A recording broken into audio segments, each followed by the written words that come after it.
Hello guys, কেমন আছো সবাই? আমি তো খুব ভালো আছি।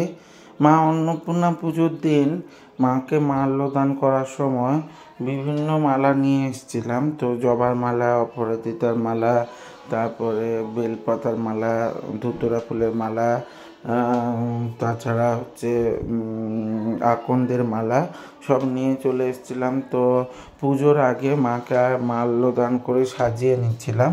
তো আমি কিছু মালা পরিয়েছি, পাপাই কিছু মালা পরিয়েছে, মৌলি কিছু মালা পরিয়ে দিচ্ছিল।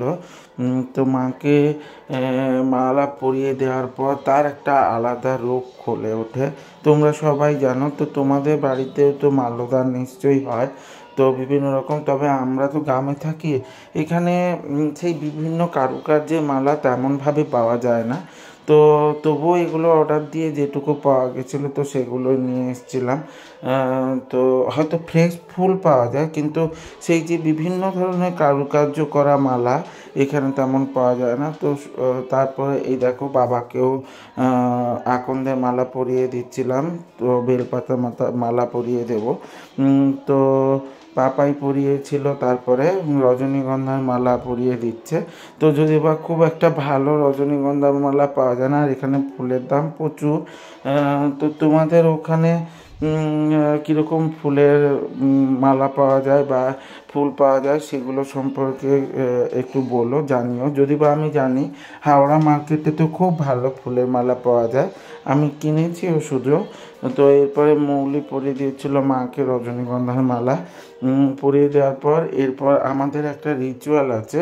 এখানে মা বাসন্তীর পুজো হয়, তো ওটা অন্নপূর্ণা মন্দির নামে খ্যাত। তো ওই মন্দিরে প্রথমে অগ্রমান্য দিয়ে, মানে মেনলি হচ্ছে ওই একটা পুকুর আছে, প্রতিষ্ঠা পুকুর, ওই পুকুরে স্নান করে মেনলি জল তুলে নিয়ে এসে তো মার অগ্রমান্যের যে পুজো সেটা আমার বাড়ি থেকেই মেনলি দেওয়া হয় ওই দিনে, অষ্টমী পুজোর দিনে। তো ওখানে অগ্রমান্যর পুজো দিয়ে তারপরে ওখানকার মায়ের যে প্রথম পদ্মটা দেওয়া হয় ওই পদ্মটাই আমি নিয়ে আসি।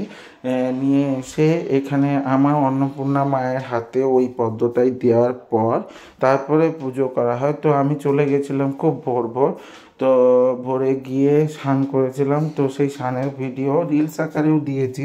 তো এখানেও দেখে নাও কেমন অনেক মানুষ স্নান করছিল। তো এখানে অনেকে এরকম থাকে যে মন্দিরে স্নান করার পর সেই মন্দিরের স্নানের মার মন্দিরে গিয়ে ওই স্নানের পর দণ্ডি কেটে কেটে গিয়ে অনেকে পুজো দিয়ে থাকে। তো আমিও স্নান করে নিচ্ছিলাম। তো স্নান করে ওই জল নিয়ে নিয়েছি, যেটা হচ্ছে দ্বারে মেনলি ভর্তি কলসি যেটা রাখা হয় ওটা ওইভাবেই রাখা হয় আমাদের, এবং মায়ের হাতে পদ্ম নিয়ে এসে আমার অন্নপূর্ণা মায়ের হাতে দিয়ে দেওয়া হয়।